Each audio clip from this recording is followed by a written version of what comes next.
Hey everybody, it's good to be back. I was out sick last week. Lydia covered while I was down and she crushed it.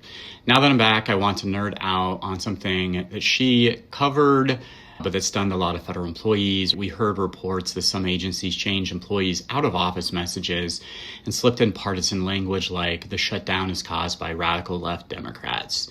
So think about that. Your name, your official email, and a message you didn't write. That's not just awkward. I think that's legally explosive. So here are the issues I want you to chew on with me that kind of popped into my mind. So first, coerced political speech versus government control of official messaging.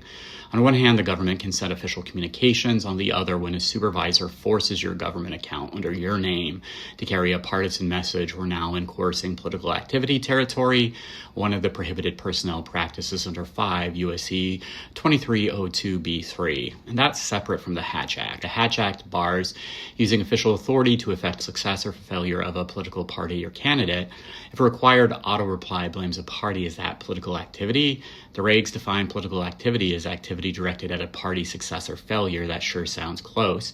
Second, appropriations law and propaganda/lobbying rules using appropriated funds, staff time, IT systems, email servers for communications that are partisan or that encourage the public to pressure Congress can crash into anti-lobbying restrictions and the long-standing, quote, publicity or propaganda riders. If an agency uses appropriated funds for partisan messaging, that can also cascade into an Anti-Deficiency Act problem because you can't lawfully obligate funds for a prohibited purpose.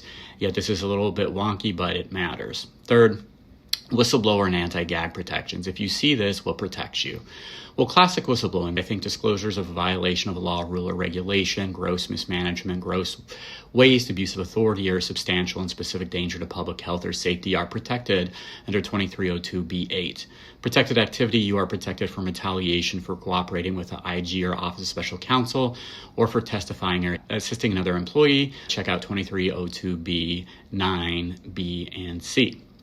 Refusing an illegal order, you are protected if you refuse to obey an order that would require you to violate a law, rule, or regulation, 2302b, 9d.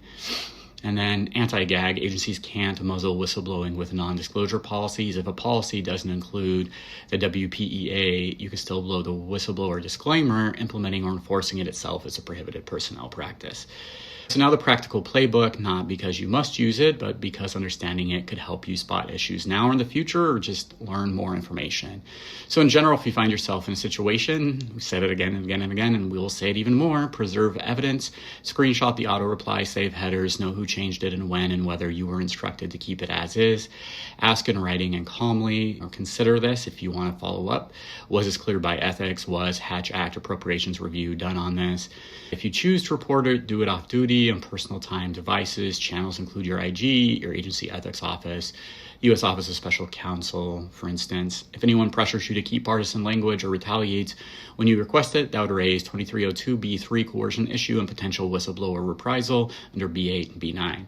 That's when documentation matters most. So here's what I want to know from you guys, because your judgment, here's part of the conversation. Is forcing partisan language into an employee's out of office government speech the agency control, or does it cross into coerced political activity? If you saw this, would you report it, refuse it, write it out, be concerned? Do you trust your agency not to retaliate? Tell me your read. We've covered the law. We want the on-the-ground reality from you.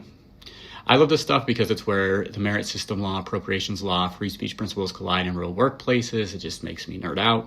It's unusual, it's wrong, and it's exactly why knowing your rights and opinions matters. I wish I didn't have to get in this. This is the world I live in, though. So drop your thoughts, report it, refuse it, let it go. What would you do and why?